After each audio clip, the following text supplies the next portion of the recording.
नमस्कार दोस्तों, और बताओ कैसे हो आप सब और कैसा रहा आपका आईपीएस क्लर्क प्रीलिम्स का एग्जाम। आज है 27 अगस्त संडे और सेकंड शिफ्ट का एग्जाम एनालिसिस लेकर आया हूँ। तो सबसे पहले आप मुझे बताना कि आपने कितने अटेम्प्ट किए हैं और किस स्टेट से अप्लाई किया है, ये कमेंट सेक्शन में बताना। ये जो रिव्यू है मैंने दो लोगों से लिया है, एक का नाम है पवन और एक का नाम है भास्कर, जो दोनों मेरे सब्सक्राइबर हैं। तो पेपर का लेवल कैसा था और कितने होने चाहिए अटेम्प्ट, ये मैं आपको वन बाय वन बताऊंगा। लेकिन आगे बढ़ने से पहले चैनल पर नए हो तो चैनल को सब्सक्राइब करना, वीडियो अच्छा लगे तो लाइक करना, दोस्तों के साथ शेयर करना। और अगर मेरे साथ जुड़ना चाहते हो तो टेलीग्राम चैनल का लिंक डिस्क्रिप्शन में दे दिया है। काफ़ी सारे लोग जुड़े हुए, मैं उनको गाइड भी करता रहता हूँ कि कैसे मेंस क्लियर करना है। ये सारी चीज़ें मैं बताता रहता हूँ। तो चलो चलते हैं रिव्यू की तरफ। भास्कर जो है उसने महाराष्ट्र से अप्लाई किया था और पवन ने यूपी से अप्लाई किया था। आपने किस स्टेट से अप्लाई किया था ये मुझे कमेंट में बताना, और कितने अटेम्प्ट किए ये भी बताना। अब बात करते हैं रीजनिंग से। तो रीजनिंग में पजल से स्टार्ट करता हूँ।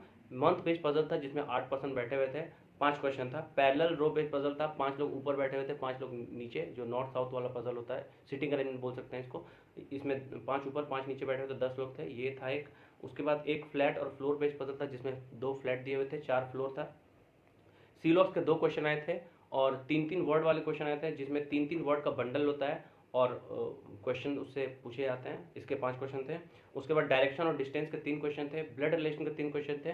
ब्लड रिलेशन का आंसर मुझे उन्होंने एक का ग्रैंडफादर और एक का सन इन लॉ बताया। थर्ड का आंसर उनको याद नहीं था। अगर आपको थर्ड का आंसर याद है तो आप मुझे कमेंट बताना, और आपका ग्रैंडफादर और सन इन लॉ आया था या नहीं आया था ये भी मुझे कमेंट सेक्शन में बताना। उसके बाद बात करते हैं वर्ड फॉर्मेशन का। एक क्वेश्चन था जिसमें से मोर देन वन वर्ड बन रहा था। एक बन रहा था SALE सेल और एक था SEAL सील। तो आपका भी सेम बन रहा था या नहीं ये मुझे बताना कमेंट सेक्शन में। उसके बाद एक फॉरवर्ड बैकवर्ड वाला क्वेश्चन था, नंबर दिए हुए थे और फॉरवर्ड बैकवर्ड बताना था। उसमें जो आंसर था वो था मोर देन 3। ठीक है। उसके बाद चाइनीज कोडिंग के 5 क्वेश्चन थे और एक ऑड वन आउट का था। तो ये हो गया पूरा 35 क्वेश्चन। जैसा कि उन्होंने बताया कि रीजनिंग का जो लेवल था वो ईजी था। टफ तो नहीं बोलेंगे, ईजी था। ईजी टू लेंदी थोड़ा बोल सकते हैं, लेकिन जैसा कि अटेम्प्ट मैं देख रहा हूँ लग रहा है कि ईजी है। भास्कर ने 35 में 35 किया है, बहुत ही अच्छा अटेम्प्ट। और पवन ने 28 आउट ऑफ 35 किया है। अब चलते हैं क्वांट की तरफ। तो क्वांट का जो लेवल था वो थोड़ा सा कैलकुलेटिव था अगर मैं बात करूं सिंप्लीफिकेशन की, क्योंकि उसमें लगभग 14 से 15 क्वेश्चन सिंप्लीफिकेशन आए थे, जिसमें से 3-4 क्वेश्चन ऐसा था जो टाइम टेकिंग था और थोड़ा कॉम्प्लेक्स था। उसके बाद 13 से 14 क्वेश्चन या शायद 15 क्वेश्चन होंगे सिंप्लीफिकेशन में। नंबर सीरीज के 5 क्वेश्चन थे, रॉन्ग नंबर सीरीज था, और उन्होंने बताया कि ये बनने लायक था, ईजी था, बन जा रहा था एक बार में। उसके बाद एक डेटा इंटरप्रिटेशन यानी कि DI आता है जिसमें 5 लोग थे, ABCDE, और 5 लोग कुकीज़ को सेल कर रहे थे। ये दिया हुआ था। उसके बाद अरिथमेटिक के क्वेश्चन थे 10 से 12, जिसमें से मैं आपको आंसर बताता हूँ कुछ कुछ के, आप मुझे बताना कि आपका भी सेम था या नहीं।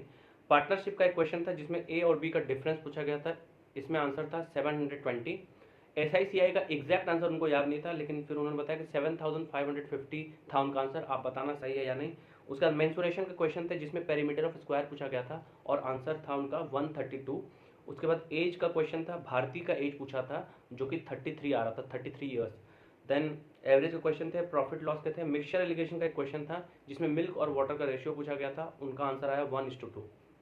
तो क्वांट भी हो गया। तो क्वांट में भास्कर ने 31 अटेम्प्ट किए और पवन ने 29 अटेम्प्ट किए। अब चलते हैं इंग्लिश की तरफ। इंग्लिश में एरर के 5 क्वेश्चन थे, क्लोज टेस्ट के 7 क्वेश्चन थे, जिसमें से एक, और ये जो थीम था क्लोज टेस्ट का वो था कि नया ईयर, न्यू ईयर टारगेट किया जा रहा है, नया साल कैसा हो, और इसमें फ्यूचर के बारे में प्रेडिक्ट किया गया था, ऐसा कुछ था थीम क्लोज टेस्ट का।